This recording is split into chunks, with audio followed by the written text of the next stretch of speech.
Good morning everyone. నా పేరు ప్రదీప్ కుమార్. నాతో పాటు వివిధ సామాజిక కార్యకర్తలు మా టీం అంతా కలిసి గత కొన్ని సంవత్సరాలుగా అనేక సోషల్ ఇష్యూస్ మీద పనిచేయడం జరిగింది.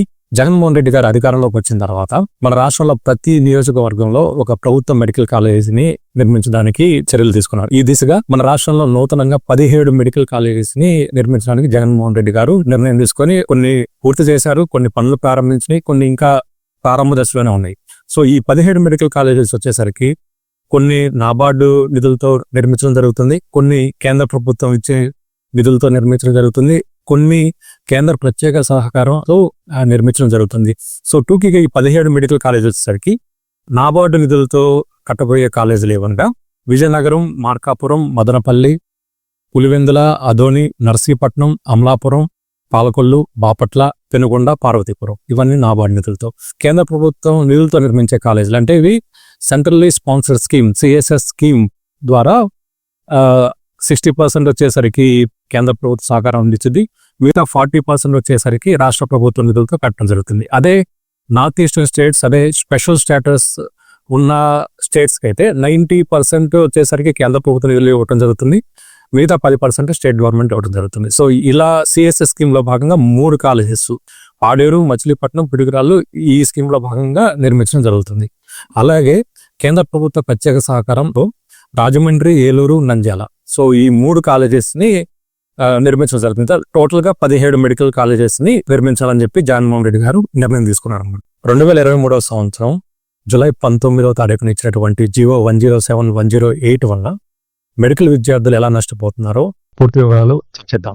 నూతనంగా నిర్మించినటువంటి 5 మెడికల్ కాలేజెస్ లో మచిలీపట్నం, ఏలూరు, రాజమండ్రి, విజయనగరం, నంద్యాలలో అడ్మిషన్స్ కి నేషనల్ మెడికల్ కమిషన్ అనుమతి ఇచ్చిందన్నమాట. ప్రతి కాలేజీకి 150 సీట్స్ అంటే ఈ 5 మెడికల్ కాలేజెస్ లో 750 సీట్లను భర్తీ చేయడానికి అనుమతి ఇచ్చినాం. జీవో 107/108 వల్ల ఈ 5 ప్రభుత్వ మెడికల్ కాలేజెస్ లో సీట్లు ఎట్లా భర్తీ చేస్తున్నారంటే ఓవరాల్ గా 15% సీట్స్ వచ్చేసరికి ఆల్ ఇండియా కోటాలో ఫిల్ చేయడం జరుగుతుంది. రిమైనింగ్ 85% సీట్స్ వచ్చేసరికి స్టేట్ కోటాలో, కన్వర్ కోటాలో ఫిల్ చేయడం జరుగుతుంది. ఈ జీవో 107/108 ఏం చెప్తుంది అంటే ఈ 85% కోటాలో ఫిల్ చేసిన సీట్స్ ని వాళ్ళు ఎట్లా డివైడ్ చేశారంటే ఓన్లీ 50% సీట్స్ ని జనరల్ కేటగిరీలో ఫిల్ చేయడం జరుగుతుంది, 35% సీట్స్ వచ్చేసరికి సెల్ఫ్ ఫైనాన్స్ కేటగిరీలో భర్తీ చేయడం జరుగుతుంది, రిమైనింగ్ 50% వచ్చేసరికి ఎన్ఆర్ఐ కేటగిరీలో భర్తీ చేయడం జరుగుతుంది అనమాట. ఇది 107. అదే జీవో 108 లో ఏమనే నియమ నిబంధనలు ఇచ్చారంటే జనరల్ కేటగిరీలో ఫిల్ చేసే సీట్స్ కి సంవత్సరానికి ఫీజు 15,000 రూపాయలుగా నిర్ణయించడం జరిగింది. ఇది సంవత్సరానికి. సెల్ఫ్ ఫైనాన్స్ కేటగిరీలో వచ్చేసరికి ప్రతి సంవత్సరానికి ఫీజు 12 లక్షల్లో నిర్ణయించడం జరిగింది. అంటే ఒక మెడికల్ విద్యార్థి సెల్ఫ్ ఫైనాన్స్ కేటగిరీలో అడ్మిషన్ పొందితే ఎంబీబీఎస్ కోర్సు పూర్తి చేసుకునేసరికి అతనికి 60 లక్షల రూపాయలు పే చేయాల్సిన అవసరం ఉంది. అదే ఎన్ఆర్ఐ కేటగిరీలో ఎవరికైనా సీట్ వస్తే పర్ ఇయర్ వచ్చేసరికి 20 లక్షల రూపాయలు చెల్లించాలన్నమాట. ఈ లెక్కన ఆ విద్యార్థి ఎన్ఆర్ఐ కేటగిరీలో సీట్ పొందిన విద్యార్థి ఎంబీబీఎస్ పూర్తి చేసుకుని బయటకు వచ్చేసరికి ₹1,00,00,000 చెల్లించాలన్నమాట. సో ఈ సెల్ఫ్ ఫైనాన్స్ ఎన్ఆర్ఐ కేటగిరీలో ఎటువంటి రిజర్వేషన్ నియమాలు అనేవి వర్తించమన్నమాట. సో ఇది క్లుప్తంగా. సో ఎవరైతే డబ్బులు ఉన్నారో ఆ విద్యార్థులు మాత్రమే ఈ సెల్ఫ్ ఫైనాన్స్ మరియు ఎన్ఆర్ఐ కేటగిరీలో సీట్లు పొందుకోవడం జరుగుతుంది అనమాట. ఈ జీవో 107/108 ఇవ్వకపు ఎలా సీట్లు భర్తీ చేస్తున్నారో పూర్తి వివరాలు చూద్దాం. అలాగే ఈ జీవో 107/108 నియమ నిబంధనలను అనుసరించి ఎలా సీట్లు భర్తీ అవుతున్నాయో కూడా చూద్దాం. For example national medical commission 5 ప్రభుత్వ మెడికల్ కాలేజెస్ అనగా మచిలీపట్నం, ఏలూరు, రాజమండ్రి, విజయనగరం, నంద్యాలకి సీట్లు భర్తీ చేసుకోవడానికి అనుమతి. ఈ ప్రతి కాలేజీకి 150 సీట్లు చొప్పున భర్తీ చేసుకోమని national medical commission LOP letter of permission. So GO 107/108 ఇవ్వక మునుపు ఎలా భర్తీ చేసుకోవాలంటే ఆల్ ఇండియా కోటా కింద 22 సీట్లు భర్తీ చేయాలి. రిమైనింగ్ 128 సీట్స్ ని ప్రతిభ అనుసరించి రిజర్వేషన్ ప్రకారం ఆ సీట్లు అనేవి ఈ 122 సీట్లు భర్తీ చేయాలి. జియో 107/108 ఇవ్వకు ఎలా సీట్లు రిజర్వ్ కేటగిరీ స్టూడెంట్స్ అంటే సో ఎస్సీ స్టూడెంట్స్ ఉన్నటువంటి 15% రిజర్వేషన్ బట్టి వాళ్ళకి 19 సీట్లు, ఎస్టీ విద్యార్థులు ఉన్నటువంటి 6% రిజర్వేషన్ బట్టి వాళ్ళకి 8 సీట్లు వచ్చాయి. బీసీఏకు ఉన్నటువంటి 7% రిజర్వేషన్ బట్టి వారికి 9 సీట్లు దక్కాయి. బీసీబీకి ఉన్నటువంటి 10% 13 సీట్లు దక్కాయి. బీసీసీకి ఉన్నటువంటి 1% రిజర్వేషన్ బట్టి వారికి 1 సీటు దక్కేది. బీసీడీకి ఉన్నటువంటి 7% రిజర్వేషన్ బట్టి వారికి 9 సీట్లు దక్కాయి. బీసీఈకి ఉన్నటువంటి 4% రిజర్వేషన్ బట్టి వారికి 5 సీట్లు దక్కాయి. సో ఓవరాల్ గా 64 సీట్లు రిజర్వ్డ్ కేటగిరీ స్టూడెంట్స్ దక్కాయి. ఇవి కాకుండా ఎంట్రీ కేటగిరీ, ఫోర్త్ కేటగిరీ, అదేవిధంగా దివ్యాంగుల కేటగిరీలో వారికి దక్కాల్సిన సీట్లు దక్కాయి. సో ఈ 128 సీట్లు 64 సీట్లు రిజర్వ్డ్ కేటగిరీ స్టూడెంట్స్, ఇంకా 64 సీట్లు ఏంటంటే రకరకాల కేటగిరీలో విద్యార్థులు దక్కాయి. సో ఓవరాల్ గా ఇది జీవో 107, 108 ఇవ్వటానికి ముందు సీట్ల భర్తీ ఇలా జరిగింది. ఈ జీవో 107, 108 ఇవ్వటం వల్ల ఆల్ ఇండియా కోటాలో 22 సీట్లు భర్తీ చేయంగా మిగిలినటువంటి 128 సీట్లని ఈ జీవో 107, 108 లో ఉన్నటువంటి సెల్ఫ్ ఫైనాన్స్ కేటగిరీకి వచ్చేసరికి 35% సీట్స్ ని బదలాయించడం జరిగింది. అలాగే ఎన్ఆర్ఐ కేటగిరీకి 15% సీట్స్ ని బదలాయించడం జరిగింది. అంటే 128 సీట్లలో 64 సీట్లు వచ్చేసరికి సెల్ఫ్ ఫైనాన్స్ కేటగిరీ, ఎన్ఆర్ఐ కేటగిరీలో బదలాయించింది. So half of the seats ఏంటంటే ఇక్కడ సెల్ఫ్ ఫైనాన్స్, ఎన్ఆర్ఐ కేటగిరీ పోవటం వల్ల మిగిలిన 64 సీట్లు మాత్రమే రిజర్వ్డ్ కేటగిరీ స్టూడెంట్స్ కి అలాగే మెరిట్ స్టూడెంట్స్ కి లెక్కడం జరుగుతుంది. అంటే హాఫ్ ఆఫ్ ద సీట్స్ ఏంటంటే ఇక్కడ కోల్పోవడం జరుగుతుంది. సో ఇక్కడ జీవో 107, 108 ఇవ్వటం వల్ల రిజర్వ్డ్ కేటగిరీ స్టూడెంట్స్ కి ఎట్లా సీట్లు భర్తీ అవుతుందంటే ఎస్సీ విద్యార్థులకు ఉన్నటువంటి 15% రిజర్వేషన్ వల్ల వాళ్ళకి కేవలం 10 సీట్లే దక్కున్నాయి. ఎస్టీ విద్యార్థులు ఉన్నటువంటి 6% రిజర్వేషన్ వల్ల వాళ్ళకి 4 సీట్లే దక్కుతున్నాయి. బీసీఏకు ఉన్నటువంటి 7% రిజర్వేషన్ వల్ల వాళ్ళకి 4 సీట్లే దక్కుతున్నాయి. బీసీబీకి ఉన్నటువంటి 10% రిజర్వేషన్ వల్ల వాళ్ళకి 6 సీట్లు దక్కుతున్నాయి. బీసీసీకి ఉన్నటువంటి 1% రిజర్వేషన్ వల్ల 1 సీటే దక్కుతుంది. బీసీడీకి ఉన్నటువంటి 7% రిజర్వేషన్ వల్ల వాళ్ళకి 4 సీట్లు దక్కుతున్నాయి. బీసీఈకి ఉన్నటువంటి 4% రిజర్వేషన్ వల్ల వారికి 3 సీట్లు మాత్రమే దక్కుతాయి. సో ఓవరాల్ గా అంటే జీవో 107, 108 ఇవ్వక మునుపు రిజర్వ్ కేటగిరీ స్టూడెంట్స్ కి 64 సీట్లు వస్తే ఈ జీవో 107, 108 వల్ల కేవలం 32 సీట్లు మాత్రమే ఈ యొక్క రిజర్వ్ కేటగిరీలో ఉన్న స్టూడెంట్స్ కి మాత్రమే కాదండి అన్నం జరుగుతుంది. మెడిక్ స్టూడెంట్స్ కూడా హాఫ్ ఆఫ్ ద సీట్ అనేవి కోల్పోతున్నారు. ప్రభుత్వమే సీట్లు అమ్మటం వల్ల ప్రైవేట్ కాలేజీకి అలాగే ప్రభుత్వ కాలేజీకి ఎటువంటి తేడా లేకుండా పోతున్నారు. సో క్లుప్తంగా ఇది జీవో 107, 108 వల్ల జరుగుతున్నటువంటి న్యాయం. సో ఈ గ్రాఫ్ లో ఉన్న సీట్స్ వివరాలు మేబీ 1 or 2% అక్కడిక్కడ ఏంటంటే 1 సీట్ 2 సీట్ కొంచెం వేరియేషన్స్ ఉండొచ్చు. అంటే క్యాలిక్యులేషన్ చేసే క్రమంలో ఒక చిన్న ఏమన్నా మైనర్ పొరపాట్లు జరిగి ఉండొచ్చు. కానీ ఓవరాల్ గా ఏంటంటే విద్యార్థులు జరుగుతున్న నష్టం ఏంటంటే ఇదన్నమాట. సో ఈ పట్టికలో చూడొచ్చు. ఇది మనం ఒక్క కాలేజీలో ఎంతమంది విద్యార్థులు నష్టపోతున్నారో చూసాము. 5 మెడికల్ కాలేజీలో ఎంతమంది విద్యార్థులు నష్టపోతున్నారో చూసాం. అదే ఇది ప్రతి సంవత్సరానికి కలుపుకుంటే ఇంకా కొత్తగా అనుమతులు వచ్చే ప్రభుత్వ కాలేజీలో కూడా ఈ నియమ నిబంధనలు కనుక పెడితే ప్రతి సంవత్సరం ఏంటంటే కొన్ని 100 సీట్లు మెరిట్ స్టూడెంట్స్ మరియు రిజర్వ్డ్ కేటగిరీ స్టూడెంట్స్ నష్టపోతున్నారు.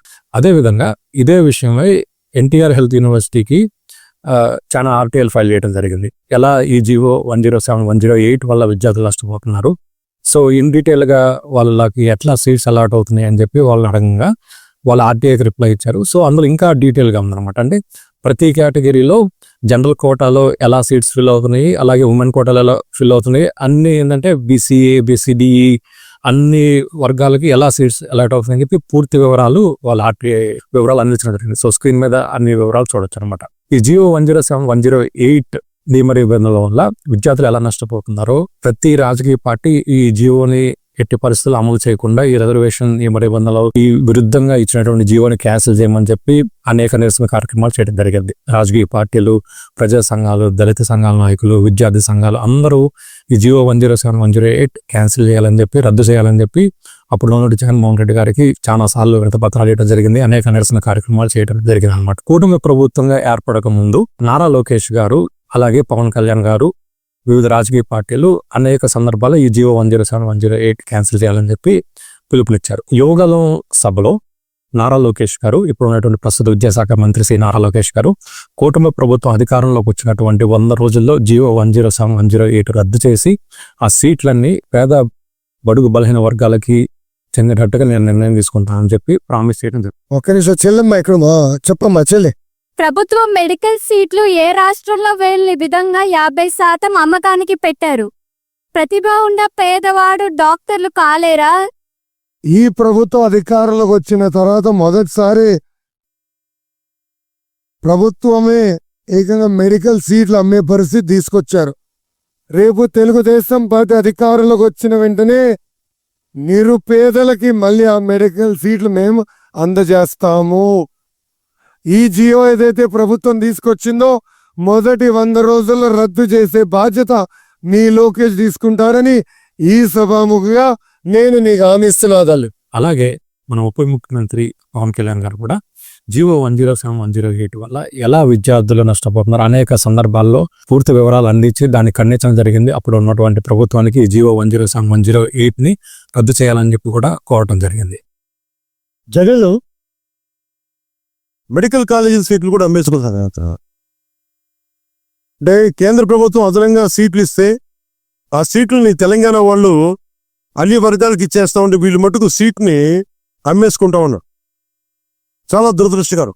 మెడికల్ సీట్లు కూడా నిజంగా ఇచ్చేస్తే ఆర్థికంగా వెనుకబడ్డ కులాలకు కానీ, ఈబీసీ కులాలకు కానీ, లేదంటే బీసీ, ఎస్సీ, ఎస్టీ కులాలకు కానీ రావాల్సిన సీట్లని డబ్బులకి ఈ జగన్ అమ్మేసుకోవడం కూడా చాలా దురదృష్టకరం.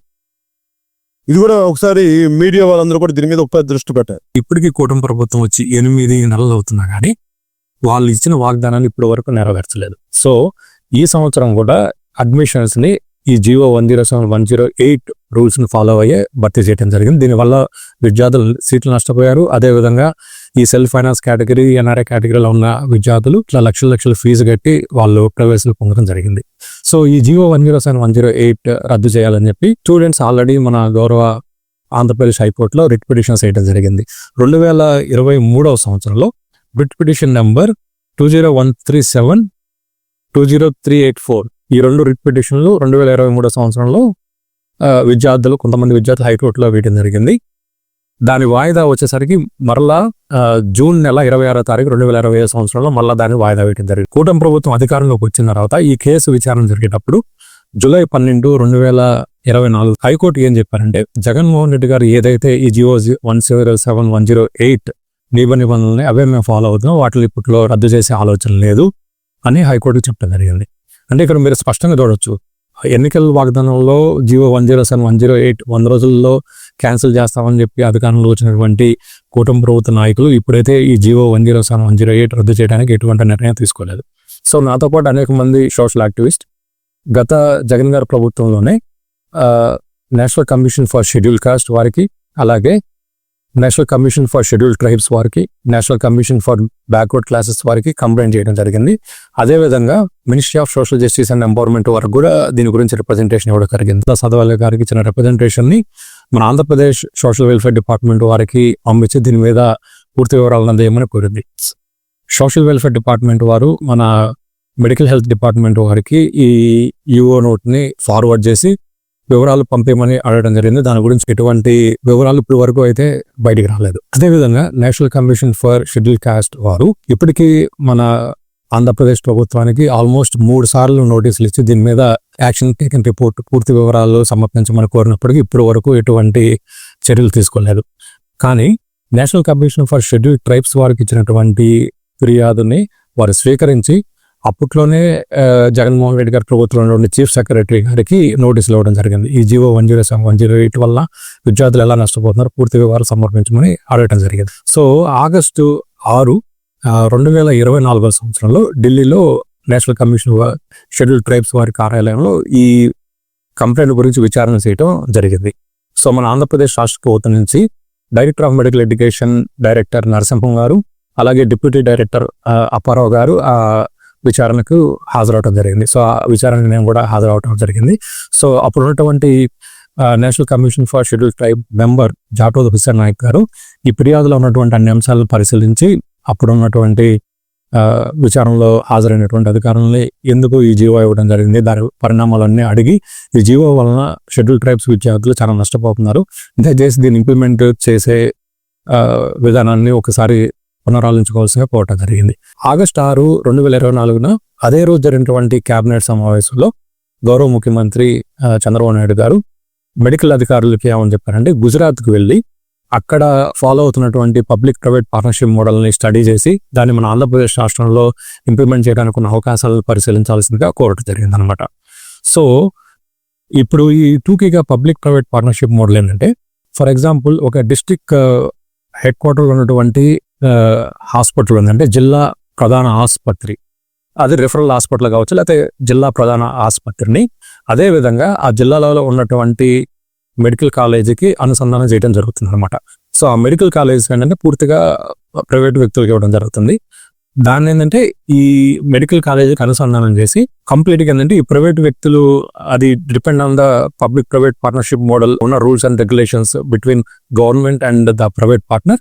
వాళ్ళు ఏంటంటే వాళ్ళ రూల్స్ ప్రకారం ఒకవేళ యూజర్ ఛార్జెస్ వసూలు చేయొచ్చు, లేకపోతే స్కానింగ్ కానీ ఎక్స్రే కానీ ఏదన్నా కానీ వాటికి ఏంటంటే వాళ్ళు నిర్ణయించుకున్న ఛార్జెస్ని వసూలు చేయడం జరుగుతుంది.